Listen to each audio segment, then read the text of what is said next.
Welcome to everyone. वर्तमान आसतु जानिबा आमर जो ओटीटी एवं स्पेशल ओटीटी रही तार पेपर 2 रो जो टीचर्स माने आर्ट्स रो टीचर रही आर्ट्स रो जो माने ओटीटी पेपर 2 रो एग्जाम देबे से मानक पई कोन सिलेबस रही डिटेल सिलेबस जानिबा आपण मानक जना अछि। पूर्व वीडियो रे आमे कहितलु पेपर 1 एवं पेपर 2 उभयर चाइल्ड डेवलपमेंट एंड पेडागोजी ता सहित ओडिया एवं इंग्राजी रो सिलेबस सामान रहिबो, केवल सब्जेक्ट कंटेंट अलग रहिबो। वर्तमान एही वीडियो रे आमे जानिबा पेपर 2 आर्ट्स स्टूडेंट्स मानक पई आर्ट्स टीचर्स मानक पई सब्जेक्ट कंटेंट रो कोन सिलेबस रहिछि ओटीटी एवं स्पेशल ओटीटी निमंते। वर्तमान देखिबा ग्रुप ए रे रही पेडागोजी अर्थात ग्रुप ए रे शिक्षा मनोविज्ञान संबंध रे रही ग्रुप ए पेडागोजी रो unit number 1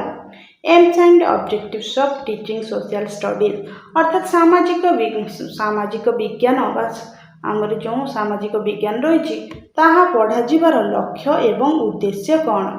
importance of teaching learning social science social study कहले सामाजिक आमर जो सामाजिक परिवेश एवं इतिहास भूगोल सहित मिसिक रही सहित importance of teaching learning social science at upper primary stage अर्थात अपर प्राइमरी स्टेज रे उच्च प्राथमिक स्तर रे आमर सोशल साइंस सामाजिक विज्ञान पढ़ा जीवार इंपोर्टेंस ताहार आवश्यकता कौन रही। AIIMS and objectives of teaching learning social science अर्थात आमर जो सोशल साइंस पढ़ा जीवार लक्ष्य एवं उद्देश्य कौन। Specific objectives of teaching learning social science अर्थात ये teaching learning social science teaching learning निर्दिष्ट लक्ष्य एवं उद्देश्य कौन रही। यूनिट नंबर 2 रे रही मेथड एंड अप्रोच अर्थात क्यों मेथड एवं अप्रोच रे सोशल साइंस पढ़ा जाई परिबो से संबंध रे सिलेबस टी रही। मेथड मध्य रही सर्वे मेथड फील्ड वर्क तापर ट्रिप्स फील्ड वर्क बोली कहले क्षेत्र परिभ्रमण ट्रिप्स कहले हम जो पिकनिक सब जाउछंती प्रोजेक्ट कहले प्रोजेक्ट बनैबा ग्रुप वर्क कहले समस्त मिसिक रे कार्य करबा। ठीक से फिर अप्रोच मध्य रही एक्टिविटी बेस्ड एवं थीम बेस्ड अर्थात कार्य ऊपर गुरुत्व देई एवं थीम बेस्ड कहले विषय वस्तु ऊपर गुरुत्व देई। ठीक से फिर यूनिट नंबर 3 रे रही इवैल्यूएशन इन सोशल साइंस अर्थात सामाजिक विज्ञान रे हमर मूल्यांकन किभଳି भाबरे करा जाय से यूनिट नंबर 3 रो सीरियल नंबर 1 रे रही tools and techniques for assessment of learning in social science अर्थात सोशल साइंस सामाजिक विज्ञान रे असेसमेंट अर्थात मूल्यांकन निमंते केउ सब टूल एवं टेक्निक व्यवहार करा जाय। Diagnostic assessment and remedial teaching diagnostic assessment करा जाय एवं रिमेडियल टीचिंग निदानात्मक शिक्षा पद्धति ग्रहण करा जाय। ग्रुप बी कंटेंट अर्थात सोशल साइंस रो प्रथम आम पेडागोजी रो कौन सिलेबस रही जानले वर्तमान जानिबा कंटेंट कौन रही सिलेबस ओटीटी और स्पेशल ओटीटी निमंते। यूनिट नंबर 4 रे रही हिस्ट्री एंड पॉलिटिकल साइंस इतिहास एवं राजनीति विज्ञान प्रथम रही मेथड्स ऑफ हिस्टोरिकल स्टडीज अर्थात ऐतिहासिक शिक्षा निमंते क्यों सब मेथड व्यवहार करा जाय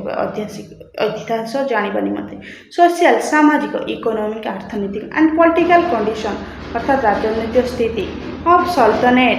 मुगल एंड ब्रिटिश पीरियड अर्थात आमर जो रही सल्तनेट दिल्ली जो सुल्तान रही मुगल रही ब्रिटिश समय रही से समय रे आमर सामाजिक अर्थनैतिक और राजनैतिक स्थिति कौन थिला। सेहीपरि रही स्लेव खिलजी तुगलक लोधी डायनेस्टी अर्थात स्लेव राजवंश दास राजवंश खिलजी राजवंश तुगलक राजवंश और लोधी राजवंश संबंध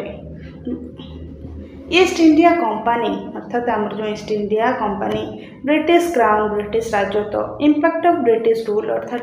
आमर जो ब्रिटिश रूल रही ब्रिटिश नियम रही तार प्रभाव कौन थिला। 1975 रो जो आमर जो रेगुलेटिंग एक्ट थिला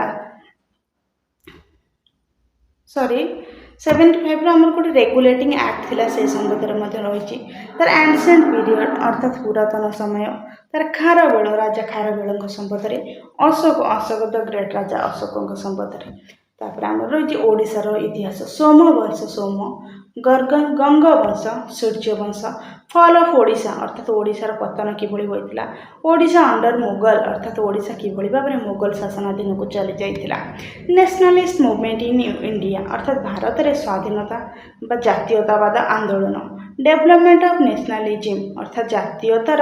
लोक मध्य जातीयता भाव किभଳି भाବରେ सृष्टि ହେଲା ବା किभଳି भाବରେ चारिआडे व्यापिला and Europe development of nationalism and Europe अर्थात भारत रे एवं विदेश बाहर यूरोप रे मध्य। यूनिट नंबर 5 नहीं नेशनलिस्ट आम भारत में जातीयतावाद वृद्धि पाइला ता सहित यूरोप रे वृद्धि पाइला कारण यूरोप रे इंग्रेज मान विरोध में स्वर उत्तोलन होता और गण आंदोलन चली। यूनिट नंबर 5 पॉलिटिकल साइंस राजनीति विज्ञान से आमर रही राजनीति विज्ञान से आमर रही इंडियन कॉन्स्टिट्यूशन अर्थात आम भारतीय संविधान ह्यूमन राइट्स अर्थात मानवर अधिकार गवर्नमेंट एट सेंट्रल अर्थात सरकार रही सेंट्रल केंद्र सरकार स्टेट राज्य सरकार लोकल लेवल आम स्वायत्त शासन संस्था